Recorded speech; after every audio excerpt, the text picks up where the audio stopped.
Assalamualaikum warahmatullahi wabarakatuh. Ini saya akan menyampaikan rahasia hidup bersahaja. Dalam kehidupan kita tentu berharap bahwa kehidupan kita ini bersahaja. Bersahaja itu tidak harus kaya.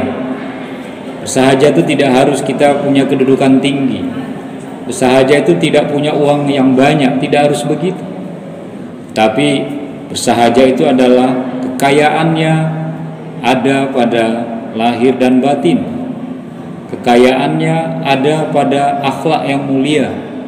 Dan kebahagiaannya adalah ketika dia mendapatkan hidayah, petunjuk, dan kemudahan dalam hidupnya yang diberikan oleh Allah Subhanahu wa Ta'ala. Lalu apa sesungguhnya rahasia hidup bersahaja tersebut? Paling tidak ada 4 rahasia agar hidup kita itu bersahaja. Yang pertama adalah hidup kita selalu qanaah. Qanaah itu adalah kita selalu merasa cukup dengan rezeki yang Allah berikan, dengan apa yang kita makan, dengan kendaraan yang kita miliki, dengan keluarga yang kita miliki, dengan penghasilan yang kita miliki, dengan pekerjaan yang kita miliki. Kita selalu bersyukur dan merasa cukup, sehingga apa yang Allah berikan itu rasanya kita mau banyak mau dikit, kita selalu merasa cukup. Kenapa?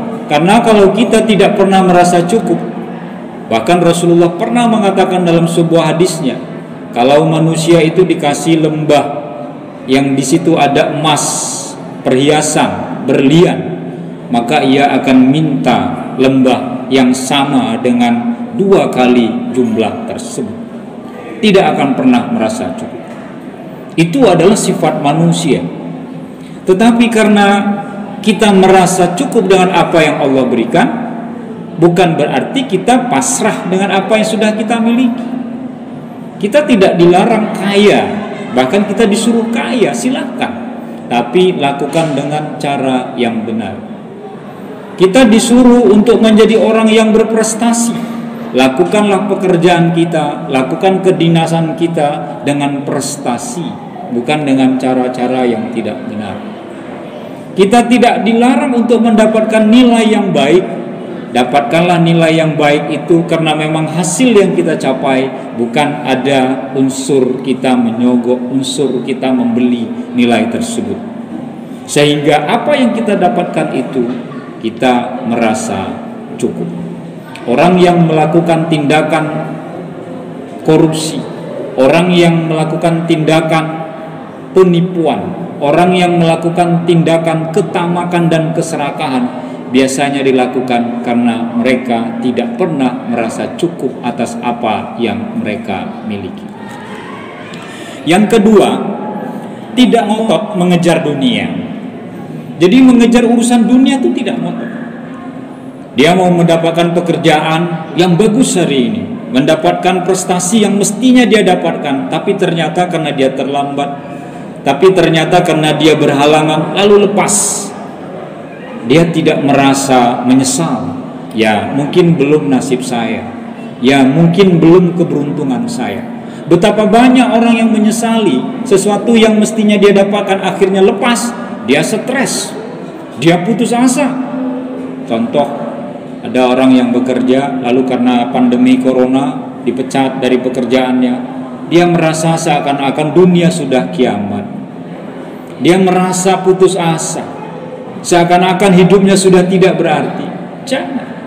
Karena jangan pernah kita berputus asa dengan apa yang kita alami di dunia ini. Kadang-kadang justru pelajaran yang kita alami seperti itu menjadikan kita tertempa untuk menjadi lebih baik lagi.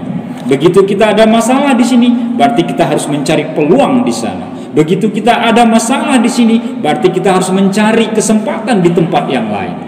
Makanya Nabi mengajarkan kita hijrah. Kita nggak bisa di kampung halaman, merantau kita untuk merubah nasib kita. Kita tidak bisa tinggal di tempat yang dimana hidup kita begitu saja. Kita cari tempat di mana kehidupan kita bisa lebih baik lagi.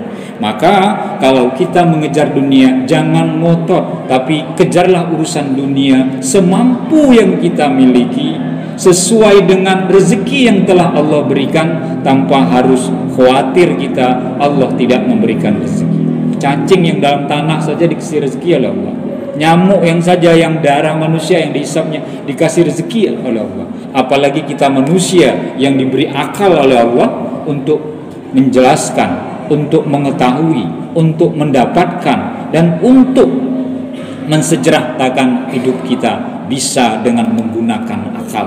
Itulah kelebihan kita dibanding makhluk Tuhan yang lain. Lalu yang ketiga rahasia hidup bersahaja adalah banyaklah bersyukur.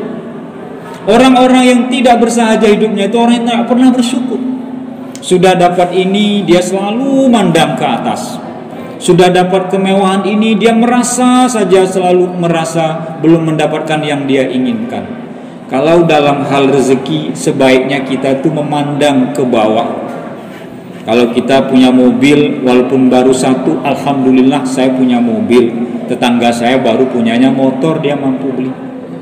Lihat ke bawah. Kita punya motor, kita tetap bersyukur. Alhamdulillah saya punya motor. Tetangga saya mampunya cuma bisa beli pit, itu pun ngutang.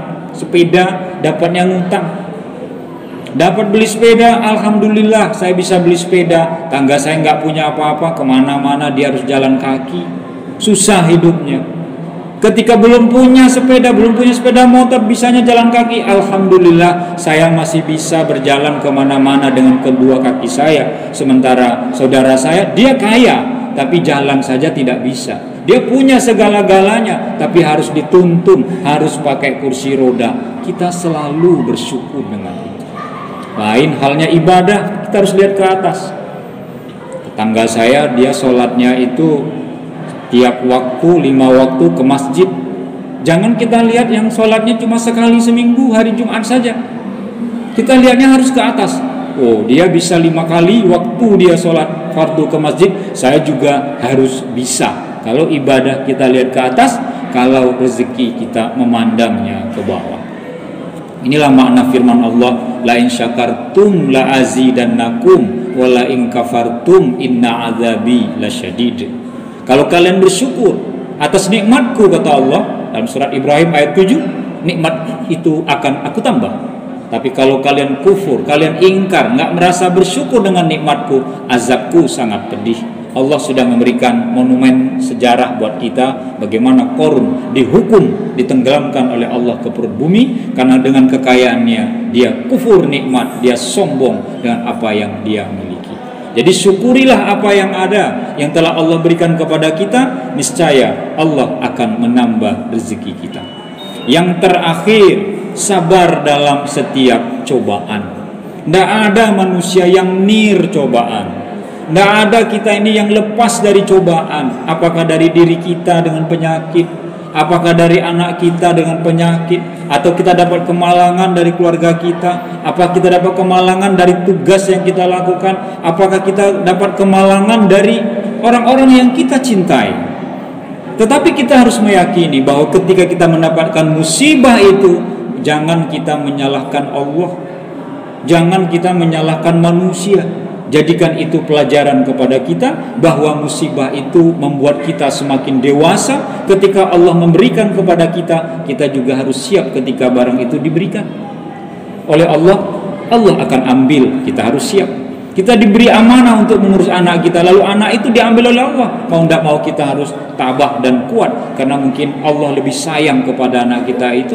Mungkin dia sampai disitulah ajalnya. Ini satu contoh saja.